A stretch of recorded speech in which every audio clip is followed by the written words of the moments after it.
নির্বাচনী কার্যালয় উদ্বোধন করছেন কংগ্রেস সদর ঘোষ।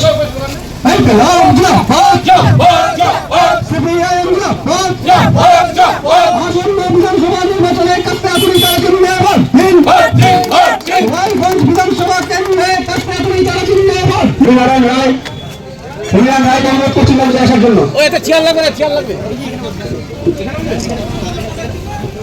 আমাদের প্রাক্তন পৌরপতি কংগ্রেস মহিলা আন্দোলনের নেত্রী কংগ্রেস কৃষ্ণা সেন উত্তরবঙ্গে আসার জন্য ধন্যবাদ। কংগ্রেস গৌতম ঘোষ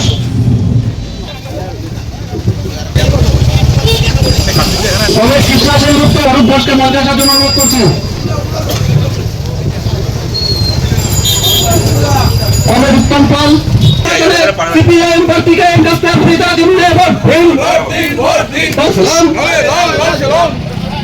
কংগ্রেস উত্তম পালকে বরণ করবেন আমাদের মহিলা লোকাল কমিটির সম্পাদক কংগ্রেস মিঠু রায়কে বলবো কংগ্রেস উত্তম পালকে বরণ করার জন্য।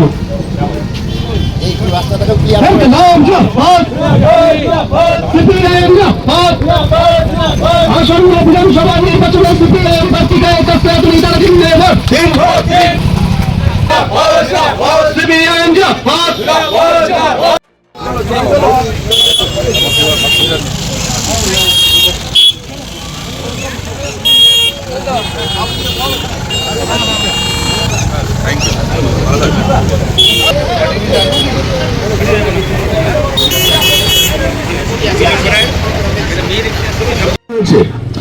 হতে পারে, তার জীবিকা সহায়ক হতে পারে, বিভিন্ন পঞ্চায়েত পুরসভায় যে কন্ট্রাকচুয়াল চাকরিগুলো আছে সেগুলো হতে পারে, সিভিল ভলান্টিয়ার চাকরি হতে পারে, শিক্ষাবন্ধু হতে পারে, এই ধরনের যত ক্যাজুয়াল কন্ট্রাকচুয়াল চাকরি আছে প্রতিটা চাকরির মাইনে মাসে অন্ততপক্ষে 20,000 টাকা, অন্ততপক্ষে 20,000 টাকা মাইনে হবে। তার এক না বছর কোন মাইনে কোনো কন্ট্রাকচুয়াল কর্মী কাজ করবেন না বাংলায়। এই আইন আমরা পশ্চিমবাংলায় আনতে চাই। আমরা পশ্চিমবাংলায় যদি ওই সংখ্যক বিধায়ক যেতে পারি তাহলে আমাদের পরের লক্ষ্য 77-এ বামফ্রন্ট সরকার দায়িত্বে এসে ক্লাস 12 পর্যন্ত সরকারি স্কুলে পড়াশোনা শুরু করেছিল। আমাদের এর পরের লক্ষ্য পশ্চিমবাংলায় মাস্টার ডিগ্রি পর্যন্ত সরকারি কলেজে বিশ্ববিদ্যালয়ে পড়াশোনা সম্পূর্ণ বিনা পয়সায় করা। বাংলা ছেলেমেয়েরা মাস্টার ডিগ্রি পর্যন্ত বিনা পয়সায় পড়াশোনা করবে। আমাদের 3 নম্বর কথা, সমস্ত সরকারি ক্ষেত্র সরকারি অবেসরকারি যেখানে যেখানে চাকরি শূন্যস্থান রয়েছে, স্কুল হতে পারে, কলেজ হতে পারে, পঞ্চায়েত পুরসভা হতে পারে, পরিবহন হতে পারে, যেখানে যেখানে শূন্যস্থান রয়েছে প্রতিটা শূন্যস্থান 1 বছরের মধ্যে একেবারে স্বচ্ছ চাকরির পরীক্ষার মাধ্যমে শূন্যস্থানগুলোকে পূরণ করা। আপনি কংগ্রেস পরিবার হতে পারেন, আপনি তৃণমূল পরিবার হতে পারেন, আপনি বিজেপি পরিবার হতে পারেন, কেউ জানতে পারবে না আপনি কাকে ভোট দিয়েছিলেন, কেউ আপনার কাছে পড়তে চাইবে না, কেউ আপনার কাছে কাটবারি চাইবে না, কোন প্রার্থীরা যেখানে তোমার থেকে টাকা পাওয়া যাবে না। নিজের যোগ্যতায় পরীক্ষা দেবেন, চাকরি পাবেন। এবং আমরা বলছি যারা চাকরি পাবেন বামফ্রন্ট সরকারের সময়, যারা আমাদের কথা শুনতে পাচ্ছেন, যদি রাস্তায় যেতে আসছে এমন বড় মানুষ শুনতে পান আমাদের কথা, যিনি আমরা জানি রায়গঞ্জ উত্তর দিনাজপুর কংগ্রেসের বহু পুরনো সমর্থক এখানে রয়েছেন। আপনার বাড়ির কোনো ছেলে মেয়েও যদি জ্যোতি বসুর আমলে বুদ্ধদেব বন্দ্যোপাধ্যায় সরকারের আমলে চাকরি পেয়ে থাকে তাহলে জানবেন আপনার সন্তান জ্যোতি বসু অনুপ্রেরণা চাকরি পায়নি, বুদ্ধদেব ভট্টাচার্যের অনুপ্রেরণা চাকরি পায়নি। আপনার সন্তান তার নিজের মেধায়, নিজের পরিশ্রমে, নিজের যোগ্যতা চাকরি পেয়েছে। আমরা মমতা ব্যানার্জির মধ্যে অনুপ্রেরণার পার্টি নেই। ভবিষ্যতে আমাদের বিরোধী পরিবারের ছেলে মেয়েরাও নিজের যোগ্যতায় চাকরি পাবে, সেই ব্যবস্থা আমরা বাংলায় করব। আমাদের 4 নম্বর কথা, বাংলার প্রতিটা ব্লকে একটা করে আলাদা করে মহিলাদের জন্য স্পোর্টস একাডেমি তৈরি হবে, যাতে এই বাংলা থেকে আরো রিচা ঘোষ, আরো জীবন গোস্বামী, আরো পিয়ালি বসাকে তৈরি হতে পারে। প্রতিটা ব্লকে একটি করে মহিলাদের জন্য স্পোর্টস একাডেমি তৈরি করা হবে। এবং তার পাশাপাশি যেখানে যেখানে সিপিআইএম এর বিধায়ক জিতবেন, আমাদের পার্টির বিধায়করা যেখানে যেখানে জিতবেন, একজন বিধায়কের 5 বছরের বিধায়ক তহবিলের মধ্যে টাকা, সেই টাকার 3 ভাগের 1 ভাগ টাকা বরাদ্দ করা হবে আলাদা করে মহিলাদের উন্নয়নের জন্য বিভিন্ন প্রকল্পে। মেয়েদের জন্য স্কুল তৈরি করা, কলেজ তৈরি করা, মেয়েদের জন্য আবেগ কালেজ ট্রেনিং সেন্টার, কেউ সেলাই কাজ শিখতে চান, কেউ মোবাইল রিপেয়ারিং এর কাজ শিখতে চান, কেউ হয়তো মেকআপ আর্টিস্টের কাজ শিখতে চান, কেউ অন্য কোনো কাজ শিখতে চান। এই ধরনের ট্রেনিং সেন্টারগুলোকে করা, অঙ্গনওয়াড়ি সেন্টারগুলোকে, আইসিডিএস সেন্টারগুলোকে আরো শক্তিশালী করা। মেয়েদের যে স্কুল এখন হয়তো ক্লাস 8 পর্যন্ত পড়াশোনা হয় সেটাকে মাধ্যমিক অবধি নিয়ে যাওয়া, যেখানে মাধ্যমিক অবধি পড়াশোনা হচ্ছে সেটাকে উচ্চ মাধ্যমিক অবধি নিয়ে যাওয়া, মেয়েদের কলেজ তৈরি করা। এরকম মহিলাদের উন্নয়নের জন্য বিভিন্ন প্রকল্পে পশ্চিমবাংলায় আমাদের প্রত্যেকজন এমএলএ 3 ভাগের 1 ভাগ বিধায়ক তহবিলের টাকাকে বরাদ্দ করা হবে। এই কাজগুলো আমরা বাংলায় করতে চাই। এবং তার পাশাপাশি আপনাদের বলছি, আমরা জানি রায়গঞ্জে বিজেপি অনেক ভোট পেয়েছে, যদিও বিজেপি ভোট পেয়েছে কিন্তু বিজেপির নাম করে যে লোকটা ভোট পেলে সে আর বিজেপিটা নেই, কিন্তু বিজেপি করে ভোট পেয়েছে। ধর্মের নামে রাজনীতি করে বিজেপি কিছু মানুষকে উস্কানি দিয়ে কিছু ভোট দিতে পেরেছে। আমরা এখানে একটা কথা আপনাদেরকে বলছি, এই কথাটাকে নিয়ে বারবার করে মানুষের কাছে আমাদেরকে যেতে হবে, একবার ছেলে 100 বার মানুষের কাছে গিয়ে কথা বলতে হবে। দেখুন, আমরা 34 বছর আমরা পশ্চিমবাংলায় সরকার চালিয়েছি। যদি কাউকে জিজ্ঞেস করা হয় এই 34 বছর বামফ্রন্ট সরকার পশ্চিমবাংলার রাস্তাঘাটের উন্নয়নে কেমন কাজ করেছিল, স্কুল কলেজ হাসপাতাল তৈরি করার ব্যাপারে কেমন কাজ করেছিল, আপনি বামফ্রন্টকে 100 কত দেবেন? তো কেউ হয়তো বলবেন বামফ্রন্টকে 170 দেবো, 80 দেবো, 90 দেবো। আবার কেউ বলতে পারেন বামফ্রন্টকে 10 দেবো, 20 দেবো, 5 দেবো, তাও বলতে পারেন। যদি জিজ্ঞেস করা হয় বামফ্রন্ট সরকার বাংলায় চাকরি বাকরির সুযোগ তৈরি করা, আইন শৃঙ্খলা ভালো রাখা, এইসব ব্যাপারে কেমন কাজ করেছে, 100 কত দেবেন? আবার কেউ বলবে 70, 80, 90 দেবো, কেউ বলবে 5, 10, 0, 2 তাও দেবো, কেউ বলতে পারেন।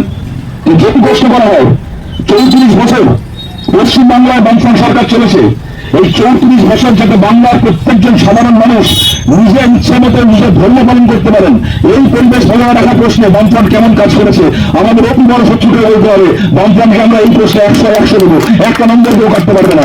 আমরা 34 বছর সরকার চালিয়েছি, কি বাংলার কোন হিন্দু, কি বাংলার কোন মুসলমান কেউ মুখে থেকে বলতে পারবেন না তার নিজের ধর্ম পালন করতে কোনো দিন কোনো অসুবিধা হয়েছে।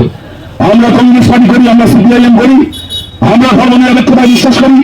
আমরা মনে করি ভারত ধর্মনিরপেক্ষ দেশ, আমাদের শরীরের শেষ, আমরা ভারতকে ধর্মনিরপেক্ষ রাখবো। কিন্তু আমরা এও মনে করি আমাদের কাছে সিপিআইএমের কাছে ধর্মনিরপেক্ষতা মানে নাস্তিকতা নয়, সবাইকে নাস্তিকতা হবে না। সিপিআইএমের কাছে ধর্মনিরপেক্ষতা মানে পরামর্শটা, মানুষ নিজের ধর্ম পালন করবেন, তিনি অন্যের ধর্মকে জোর করে অপমান করতে যাবেন না, অন্যের ধর্মে জোর করে নাম বাড়ানো যাবেন না। আমাদের কাছে ধর্মনিরপেক্ষতার মানে হচ্ছে এইটা, মানুষ মাথা উঁচু করে মন্দিরে যাবেন, মাথা উঁচু করে মসজিদে যাবেন, কেউ মন্দির মসজিদে রাজনীতি করতে আসবে না। এইটা আমাদের কাছে ধর্মনিরপেক্ষতার মানে। এই পরিবেশ বাংলা আমরা ফিরিয়ে আনতে চাই। এই কাজগুলোকে করার জন্য আমাদের পার্টির বাইরের যে সাধারণ মানুষ আছেন তাদের সবার কাছে আমরা আবেদন করছি, আপনারা আমাদের পাশে থাকুন। আর কয়েকদিনের মধ্যে যেদিন ভোট ঘোষণা হবে, হয়তো কয়েক ঘন্টার মধ্যে আমাদের প্রার্থীর নাম ঘোষণা হয়ে যাবে। ইতিমধ্যে আমাদের জেলা পার্টি অফিস থেকে এখানে আসছিলাম, বাইকে খুব ভালো লাগছিল দেখতে। এই পাড়া এই আশপাশের বুথগুলোর মধ্যে দিয়ে যখন বাইকে আসছিলাম দেখছিলাম বহু দেওয়াল আমাদের কংগ্রেস কেটে ফেলেছেন, বহু দেওয়ালে কাছাকাছি তারা আঁকা হয়ে গেছে। আর যে মুহূর্তে নাম ঘোষণা হবে প্রার্থীর নাম লেখা হবে। তৃণমূল আর বিজেপি নিশ্চিত হবে প্রার্থীর নাম লিখবে। তবে যদি কোনো তৃণমূল আর বিজেপির কোনো বন্ধুর কাছে আমাদের কথা এখন যায়, তাকে অনুরোধ করছি আপনারা প্রার্থী ঘোষণা করার আগে একবার নিজেরা মিটিং করে নেবেন, নিজেদের মধ্যে কথা বলে নেবেন, নাহলে ভুল করে কৃষ্ণ কল্যাণীর নাম বুঝে নিয়ে ঘোষণা হয়ে যেতে পারে। তখন ওই ভালো প্রার্থী হয়েছে এখানে 2016, 2021 আমাদের কর্মীরা ঝাঁপিয়ে পড়ে মোহনবাবুর প্রসারে সব যা যা দায়িত্ব পালন করা যায় ভোটের প্রসারে সবকিছু নিয়ে ঝাঁপিয়ে পড়েছে আমাদের কর্মীরা। যদি 5টা কংগ্রেস কর্মীরা লিখে থাকে 50 বার আমাদের কর্মীরা লিখেছেন, যদি 5টা বুথে কংগ্রেসের বেরিয়েছেন থেকে থাকে 50টা বুথে আমাদের কর্মীরা কংগ্রেস প্রার্থীর সমর্থন, এবং এটা আমরা কোনো দয়া করিনি। এটাই যে মধ্যে সততা ছিল, আমাদের সেই ধারণার মধ্যে ন্যায় ছিল, আমাদের সেই ধারণার মধ্যে আন্তরিকতা ছিল। তাহলে আপনাদের কাছে আবেদন করছি, রায়গঞ্জে এইবার বিধানসভা ভোটে আপনারা আমাদের পাশে দাঁড়ান। বামপন্থী যে প্রার্থী হবেন, বামপন্থী লড়াই করছি আমরা আমাদের লড়াই তৃণমূলের বিরুদ্ধে, বিজেপির বিরুদ্ধে, কংগ্রেসের বিরুদ্ধে আমাদের লড়াই নয়। কংগ্রেসের কর্মীদের কাছে আমরা আবেদন করছি, আপনারা এই লড়াই আমাদের পাশে থাকুন। আপনারা এই লড়াই আমাদের পাশে থাকলে আমাদের শক্তি বাড়বে, আমাদের ক্ষমতা বাড়বে।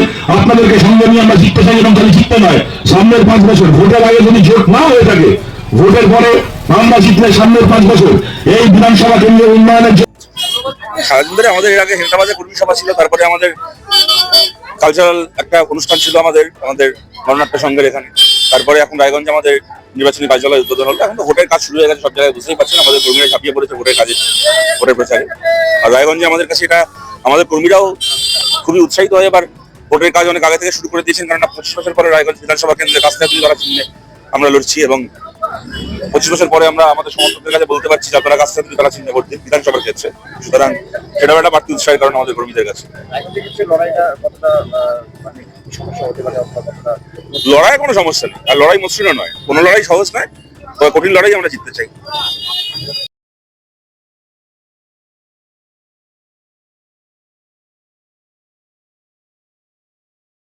আপনার শখের মোবাইল ফোন অথবা ইলেকট্রনিক্স সরঞ্জাম কেনাকাটার এক ভরসাযোগ্য নাম পাল মোবাইল।